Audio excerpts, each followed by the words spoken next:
Amaravati bill pass అవగానే దేశానికి స్వాతంత్రం వచ్చినట్లు సంబరాలు చేసుకుంటున్నారని అన్నారు వైసీపీ నేత సజ్జల రామకృష్ణారెడ్డి. చట్టాలు మరోసారి మార్చకూడదా అని జగన్ అంటే అమరావతికి వ్యతిరేకంగా మాట్లాడారని బురద జల్లుతున్నారని విమర్శించారు. ఏదో జరిగిపోయిందని జనాల్లో ఇంప్రెషన్ క్రియేట్ చేసి పబ్బం గడుపుకుంటున్నారని ఆరోపించారు సజ్జల. మరి ఇన్నాళ్ళు చట్టబద్ధత లేనట్టు అనే క్వశ్చన్ వస్తుంది.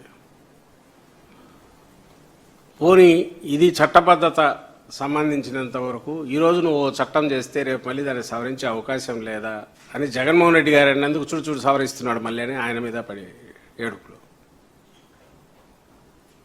కానీ నిజంగా అది ఎవరికైనా డౌట్ వచ్చేది, ఇంకా శాశ్వతమా ఇదంటే ఏది శాశ్వతం కాదనేది అందరికి తెలిసిందే.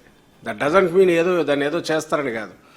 నువ్వు అనవసరమైన దాని మీద ఒక టాపిక్ రైజ్ చేసి 15, 16, 18లో ఎప్పుడో ల్యాండ్ పూలింగ్ అప్పుడు లేదా తర్వాత 20 మన ఆయన అప్పట్లో మోడీ గారిని పిలిచి ఫౌండేషన్ వేసినప్పుడు, మళ్ళీ మొన్న ఎప్పుడో రీస్టార్ట్ అని పూనకం వచ్చినట్టు ఇచ్చేసినప్పుడు, మళ్ళీ నిన్న దీనికి